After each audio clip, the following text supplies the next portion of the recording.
What is the function of the law? When asked this question, most of us would answer easily, laws are intended to maintain order and promote justice, and as members of society, we uphold them. But what happens when those laws promote and spread discrimination and bigotry? In order to deconstruct this troubling history, we'll be looking at 4 distinct time periods of US law. First, we'll look at the foundation of legal discrimination based on race during colonialism. Next, we'll examine the system of chattel slavery to see how the legacies of colonialism translated into ongoing legal subjugation for Black subjects in the US. Third, we'll explore how Jim Crow laws extended legal discrimination into the 20th century. And finally, we'll discuss how the concepts of being tough on crime in the latter half of the 20th and early 21st century allowed the continuation and expansion of discriminatory laws under the umbrella of mass incarceration. By tracing this timeline, we'll be looking at the ways discriminatory legal practices have always disproportionately impacted Black and Brown communities, and how these legacies and laws continue to have adverse effects on vulnerable communities to this day. But before we get into the heart of how laws and sentencing structures can be discriminatory, we should clarify a few key terms, namely crime and punishment. And no, I'm not talking about the Dostoevsky novel of the same name. I'm talking about crime or breaking of laws and punishment, as in the penalty you pay as a result of being found guilty of committing a crime. Although we often think of these things as directly correlated, think of the old adage, if you do the crime, you've got to do the time, there's actually not a direct relationship between how much crime is committed and what types of punishment are meted out. In his book, Thinking About Crime, Sense and Sensibility in American Penal Culture, Professor Michael Tonry notes that nations with remarkably similar crime rates often have vastly different sentencing and punishment standards. He determines that crime rates and punishment rates often don't align, and that governments decide how much punishment they want. He writes, "This can be seen by comparing crime and punishment trends in Finland, Germany, and the United States between 1960 and 1990. The trends are close to identical. Violent crime rates in all 3 countries grew by a factor of 3 to 4, and homicide rates more than doubled. Yet the US imprisonment rate quadrupled in that period, the Finnish rate fell by 60%, and the German rate was broadly stable." So in this example, we see 3 countries with almost identical crime trends, with 3 starkly different ideas of punishment. Therefore, when we analyze how laws are broken and punishment is assigned, we have to look at why societies change their stances on crime and punishment. Tonry attributes this to a few factors, 2 important ones being moral panics and the sensibilities of a society. Moral panics, as he describes them, occur when a society sees a moral or social issue and overreacts as a result, which usually leads to increased rates of punishment or more severe punishment for offenders. Another cause is that societal sensibilities, or the attitudes and beliefs of the society, often change, which in turn changes the types of acts we consider crimes and the types of things we consider as just punishment. So although we're often taught to look at crime as directly correlated to punishment, there's actually an argument to be made that they're working somewhat independently of each other. Which brings us to our first stop in the history of legal discrimination in the United States: colonialism and slavery. After colonies were established in North America, colonists were subject to the laws and customs of England. In their essay Situating Colonialism, Race, and Punishment, Professors Gita Chowdhury and Mark Beeman explain how the development of slavery in the North American colonies, and later in the early United States, became dependent on the passage of discriminatory laws that specifically targeted people of African descent. They detail how, although the concept of discrimination based on ethnic or social groups dates back to antiquity, the idea that race was entirely based on skin tone and physical features evolved alongside the emergence of chattel slavery. Then the ideal was solidified with the emergence of scientific racism in the 18th and 19th centuries. Chowdhury and Beeman go on to note that although some of the original people of African descent who entered the English colonies came as indentured servants and were eventually set free, similar to English indentured servants, this quickly changed when colonists turned to chattel slavery as a source of consistent, exploited, and unpaid labor. They write, "In other words, slavery seems to have evolved, in part, as a punishment reserved for Africans originally indentured. English indentured servants, presumably protected by English rights and the Christianity they shared with their masters, avoided such punishment. From the 1640s through the 1660s, with the principle of lifelong involuntary servitude established for Africans in colonial America, individual colonies began enacting legislation declaring Negroes sent to the colonies and their offspring slaves for life. In short, slavery in British colonial America became a punishment for being Black." With this important distinction, colonial America created the system of chattel slavery that sentenced Black people to perpetual servitude. Slavery created an explicit relationship between race and the law from the earliest foundations of American society. And this new legal category meant that new forms of punishment and torture were invented to accommodate this shift in who could be considered a full person under the law. Soon, laws and colonial codes were written to regulate the control and punishment of the enslaved. Although slavery was not the first instance of race being tied to laws in the new colonies. The colonization of land in North America was based on the assumption that Native Americans did not have rights to the land they had inhabited long before settler colonialism declared North America as uninhabited. Therefore, laws that allowed white settlers to displace and physically harm Native Americans also established an early relationship between race and the law in colonial America. While most punishment was left up to slave owners and could include torture, brutal beatings, rape, and other inhumane cruelties, more serious punishment, such as execution, was sometimes left up to the discretion of judges for supposed offenses that occurred away from the plantation. But whether it was being dealt by overseers and owners or by the state, the result was a system of exploitation and legally supported subjugation that left Black subjects almost entirely outside of the protections of the law. This system remained firmly in place in parts of the United States until 1865, with the ratification of the 13th, 14th, and 15th Amendments.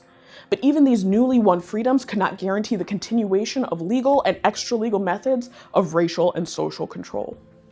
Following the close of the Civil War in 1865, the US entered into a period known as Reconstruction, which lasted until the 1870s.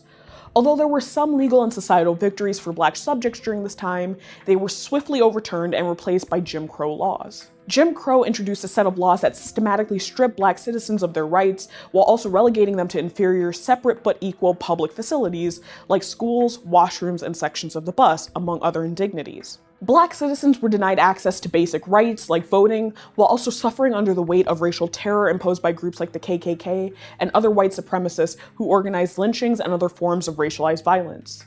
Jim Crow laws effectively relegated Black subjects to second-class citizenship based on a racialized caste system where white citizens were privileged above all others. This system of disenfranchisement was also supported by methods of financial control like sharecropping, which effectively reinstated the financial inequity of slavery through unfair practices.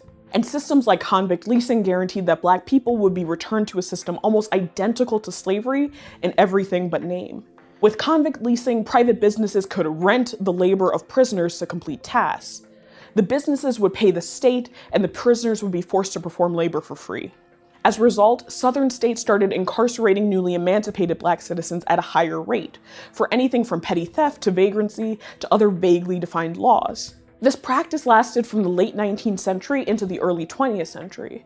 For more on the convict leasing system, check out our episode, Why Do We Have Private Prisons?, right here on our channel. The story of Jim Crow finally came to an official end with the emergence of the modern civil rights movement of the 1950s and 1960s, when civil rights leaders and activists fought to have these decades-long practices rolled back. But that only led to new ways of racialized legal discrimination. In her book, The New Jim Crow, legal scholar, civil rights lawyer, and advocate Michelle Alexander details the relationship between race and continued legal discrimination in the form of mass incarceration.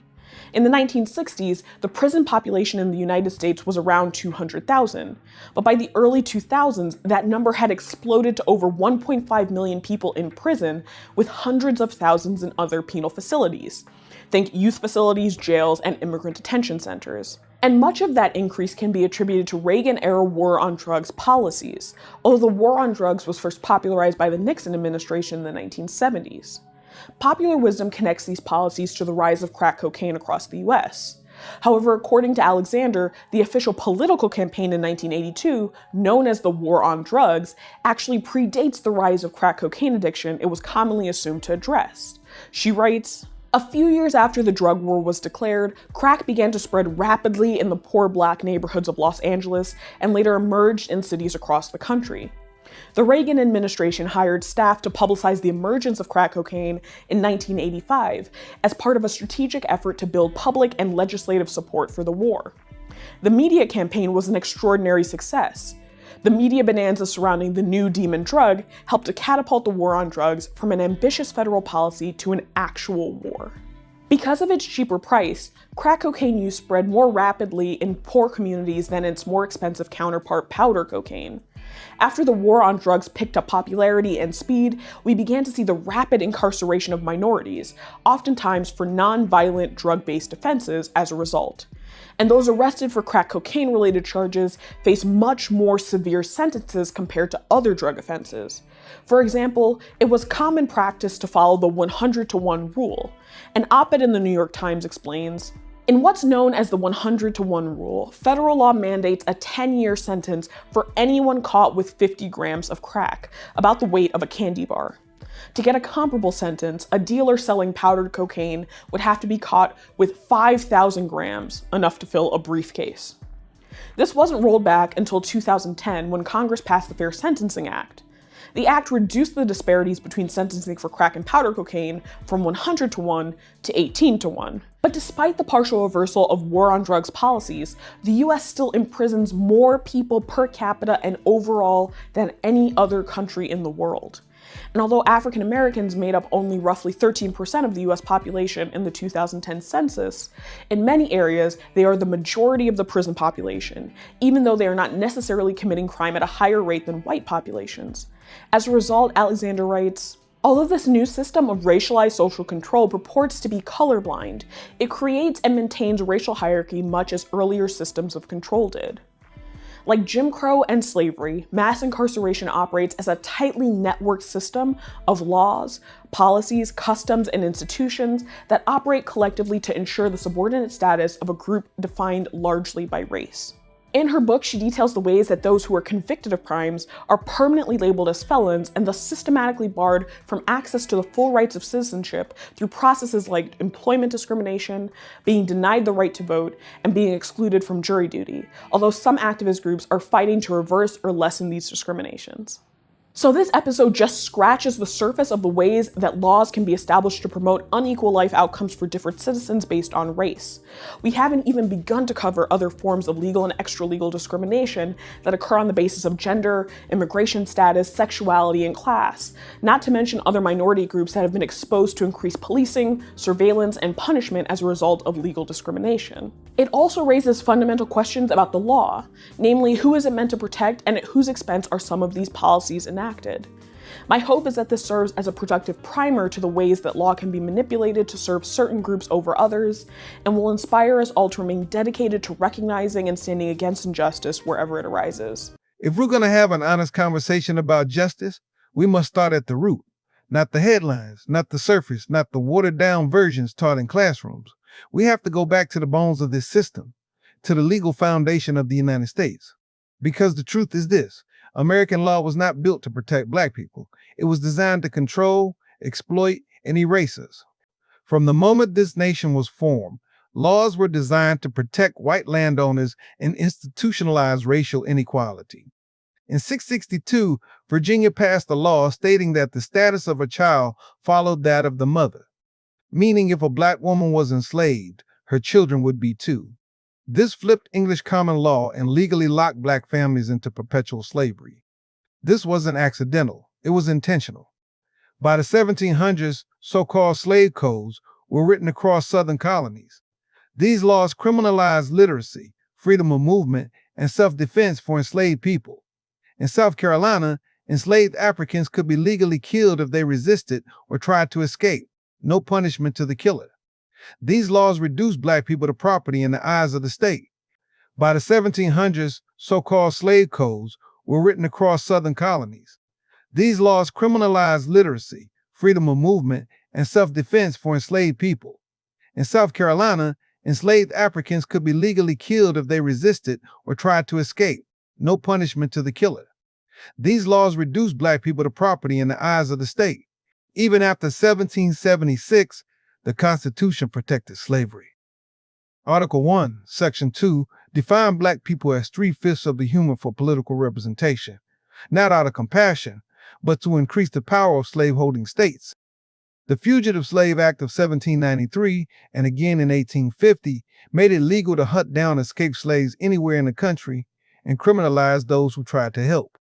After slavery ended, the law continued to work against Black people. Black codes in the South recriminalized freedom.